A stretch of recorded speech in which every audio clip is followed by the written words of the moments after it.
नमस्कार, welcome to my channel. एक ma'am अपने कुछ फिज़िकल इश्यूज़ के लिए हमसे हीलिंग करा रही थी, तो उन्होंने हमें शेयर किया कि उनको अक्सर बहुत डर लगता है। उनको ऐसा लगता है कि अगर उनके हस्बैंड को कुछ हो गया तो क्या होगा। कभी अगर ये घर जिसमें वो रह रही हैं ये उनके हाथ से छूट गया, या कभी ऐसा हो कि इन्हें ये घर छोड़ना पड़ जाए तो क्या होगा। अगर कभी इतने पैसे भी ना बचें कि बेटे को आगे पढ़ा नहीं पाएँ तो कैसे होगा। तो ये जो फियर्स होते हैं ये इमेजिनरी होते हैं, और अगर एनर्जी लो होती है किसी वजह से तो इस तरह के फियर्स आ भी जाते हैं।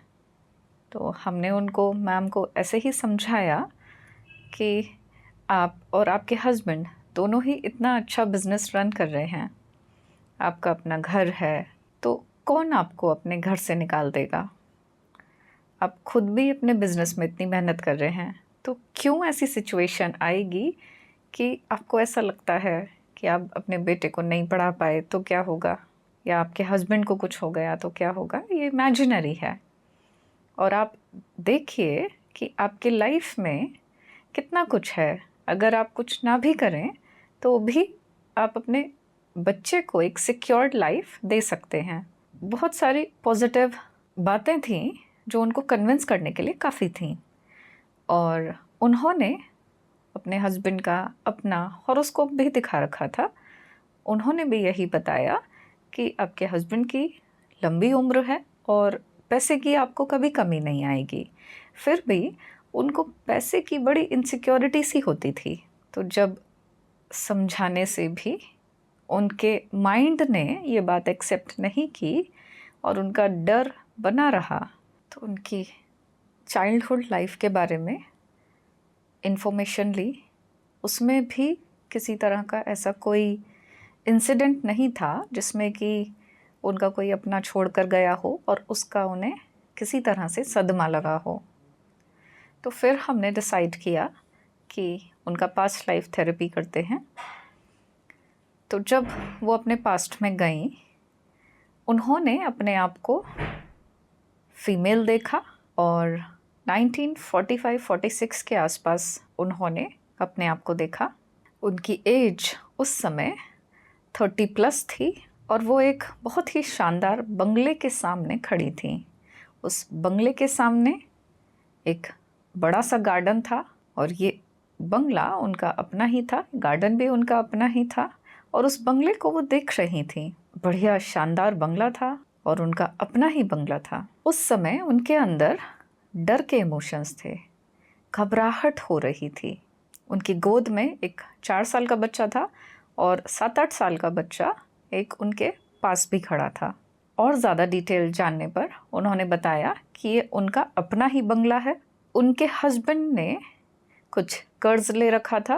कर्जे की टेंशन की वजह से हार्ट अटैक से उनकी डेथ हो गई थी, और क्योंकि इतना ज़्यादा कर्जा था तो अब ये बंगला नीलाम हो चुका है, और उनके एडवोकेट ने बोल दिया है कि आपको ये बंगला खाली करना पड़ेगा, और इसमें से एक भी चीज़ साथ में नहीं ले जा सकते हैं, सिर्फ कुछ कपड़े ही ले जाने की इजाज़त है। तो आज वो दिन था जब इन्हें इस बंगले को छोड़कर जाना है, और इनके मन में बहुत ही ज़्यादा फियर, घबराहट है कि अब कैसे होगा। इनको कुछ काम भी नहीं आता है, कैसे अपना जीवन चलाएंगी। 2 जिम्मेदारियां हैं इनके ऊपर।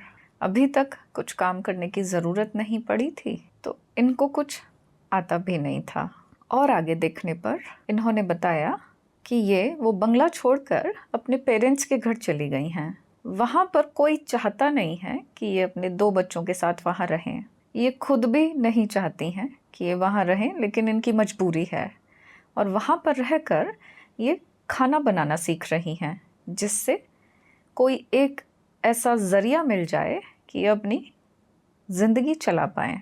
इन्होंने देखा कि बहुत ज़्यादा दिन तक ये अपने मायके में नहीं रह पाईं, और इन्होंने अपना एक अलग किराए पर घर ले लिया।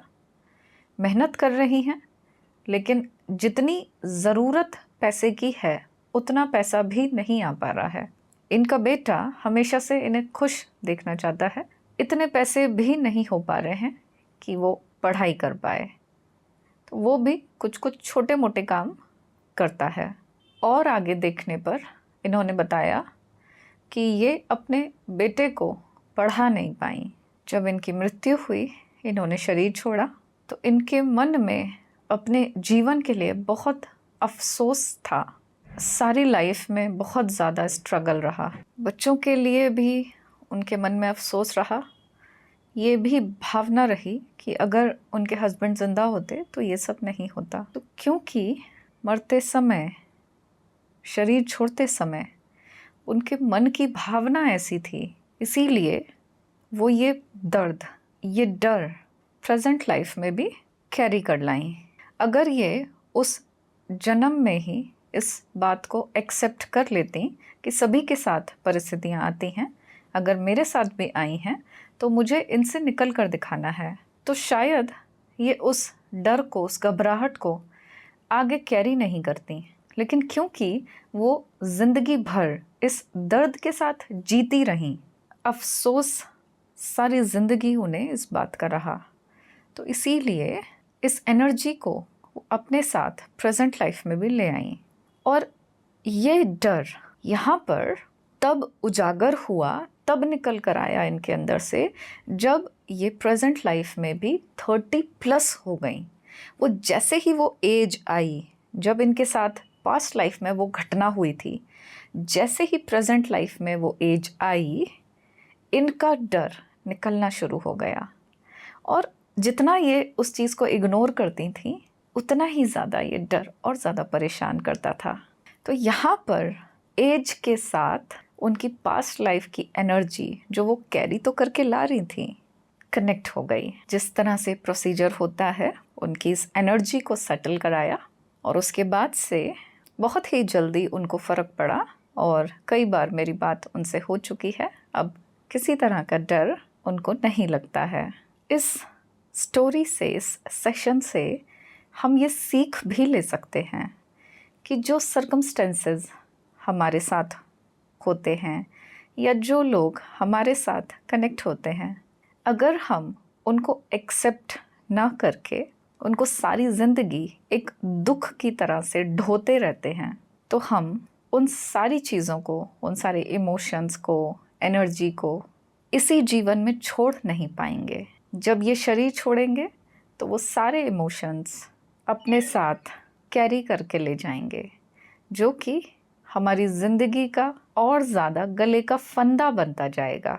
तो हर परिस्थिति को स्वीकार करें, उसको रिजेक्ट ना करें, उसको एक चैलेंज की तरह से लें कि ठीक है, हमारे पास ये आया है, अब इससे निकलना कैसे है।